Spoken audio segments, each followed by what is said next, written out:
सत्साहिब साहेब गुरु तेरा ही आसरा।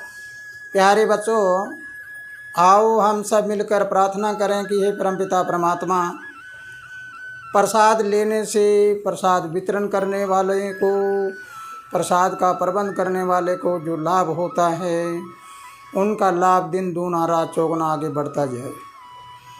और इसी के साथ साथ कुछ नुकसान भी होता है प्रसाद लेने वाले को, लेकिन इस बात को सुनकर चौंकना मत।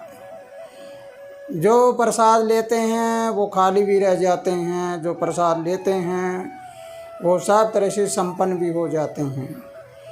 संपन्नता और खाली रहना दोनों के बीच में कारण क्या है, उस कारण को हमें समझना होगा।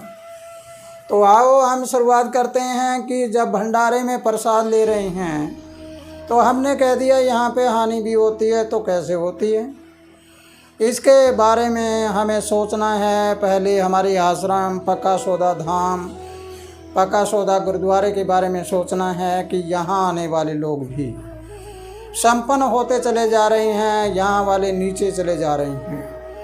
कुछ लोग गरीबी की ओर जा रहे हैं, कुछ अमीरी की ओर जा रहे हैं, कुछ विद्वान बनते जा रहे हैं, कुछ अज्ञान बनते जा रहे हैं। दोनों के बीच में कारण क्या है? अगर आपने कारण को मूलतः रूप से समझ लिया, यानी जड़ के रूप में समझ लिया, नीचे से समझ लिया, तो तुम्हें ये पता लग जाएगा कि लाभ और हानि होती क्या है, इंसान को कब लाभ होता है, कब हानि होती है।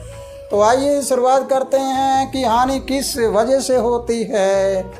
सबसे पहला होता है भंडारे में प्रसाद लेने के लिए मना कर देना।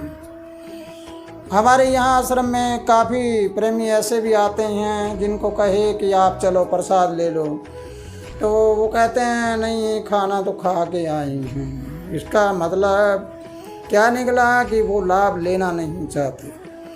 प्रसाद परमात्मा का है, किसी इंसान का नहीं। प्रसाद परमात्मा का है, किसी इस प्रकार नहीं, कोई भूखे नंगों के लिए कोई प्रबंध किया वो नहीं। इस प्रसाद को मना करने वाला प्रसाद का अपमान करता है, इसका मतलब है कि उसको लाभ नहीं हो सकता। जो आदमी प्रसाद की इज्जत ना करेगा उसको लाभ कैसा होगा, इस बात को समझेंगे आप।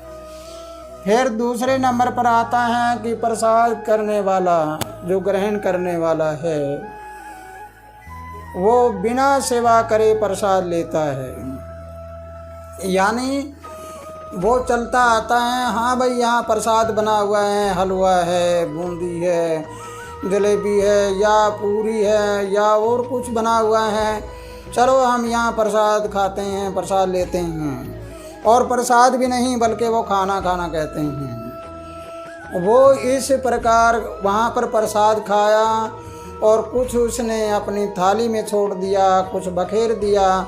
उसका मकसद केवल अपना पेट भरना होता है, उसका मकसद ये नहीं होता कि प्रसाद को मान सम्मान और इज्जत से वो ग्रहण करें।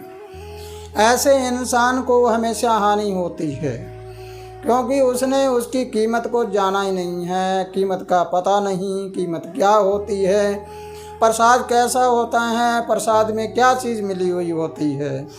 लेकिन मेरे प्यारे बच्चों, याद रखना कि तुम्हारे घरों में जो खाना बनाते हैं वो भी प्रसाद होता है।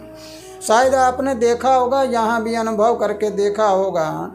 कई बार जैसे तुम हलवा वगैरह बनाते हो या सब्जी रोटियां बनाते हो, तो कई बार बड़ी स्वादिष्ट बनती है और कई बार ऐसा होता है उसका स्वादिष्ट नहीं बनती। अब वो दर्शाती है कि जिस समय स्वादिष्ट बनी है उस समय तुम्हारी विचारधारा परमात्मा में थी, तुम्हारी विचारधारा बहुत अच्छी विचारधारा थी, उसमें अमृत धारा बह रही थी, इसलिए तुम्हारा घर में बनने वाला खाना भी एक प्रसाद के रूप में इतना स्वादिष्ट बना कि खाने वाले ने उसकी प्रशंसा की कि हाँ भोजन बड़ा अच्छा था, प्रसाद बड़ा अच्छा बना, खाना बड़ा अच्छा बना। ठीक इसी प्रकार जब ये प्रसाद बनता है आश्रम में, तो वहाँ भी सभी भजन करते हुए, शब्द बोलते हुए, अपने सतगुरु की, परमात्मा की महिमा बोलते हुए, करते हुए, और एक खुशी हृदय से और अपनी अच्छी विचारधारा से बनाते हैं, तो फिर उस प्रसाद में अमृत बरसता है। तो इसलिए ऐसे अमृत को बिना सेवा करे ही और खाकर चले जाएं तो क्या होगा। जैसे घर में अच्छा खाना बना है, बड़ा स्वादिष्ट बना है, उस खाने को कुछ खाया, कुछ बखेर दिया, कुछ कर दिया और उसकी इज्जत ना करी तो वो प्रसाद वो भी नुकसान करने वाला होता है। और आश्रम में आकर अगर ऐसा किया है कि बिना ही किसी सेवा के और उन्होंने प्रसाद को बखेर दिया है, प्रसाद का सम्मान नहीं किया, तो उसको हानि निश्चित होती है। प्यारे बच्चों, अगला तीसरा चरण है, तीसरे नंबर है। इसमें जो भंडारे में जाकर अपने आप को बड़ा मानते हैं उन्हें भी हानि होती है। वो बड़ा कैसे मानते हैं? जब भंडारे में गए और जाकर देखा कि यहाँ है, यहाँ ये प्रसाद है, ये है कि खाना लेऊँ या ना लेऊँ, ऐसे करके एक बार वो बैठता है, एक बार उठता है और थोड़ा प्रसाद लेकर उसके मन में ये नहीं होता कि मैं यहाँ पर परमात्मा के दरबार में हूँ, इसको नमस्कार करके लेऊँ या इसको मैं सब कुछ मान कर लेऊँ, अमृत रस मान कर लेऊँ।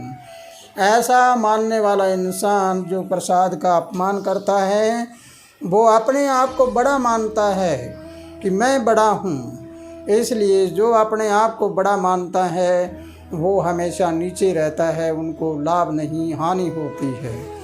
आपने देखा होगा, आपने सुना भी होगा, जैसे गुरुद्वारे में जाते हैं, चाहे कितना बड़ा ऑफिसर हो, चाहे कितना बड़ा नेता हो, चाहे कितना बड़ा धनाढ़ इंसान हो, लेकिन जब वो प्रसाद लेने के लिए जाता है या गुरु गद्दी पर नमस्कार करने जाते हैं तो वह अपने मस्तक को झुकाकर अपने आप को कहता है कि सब कुछ तुम ही हो, मैं कुछ नहीं हूँ।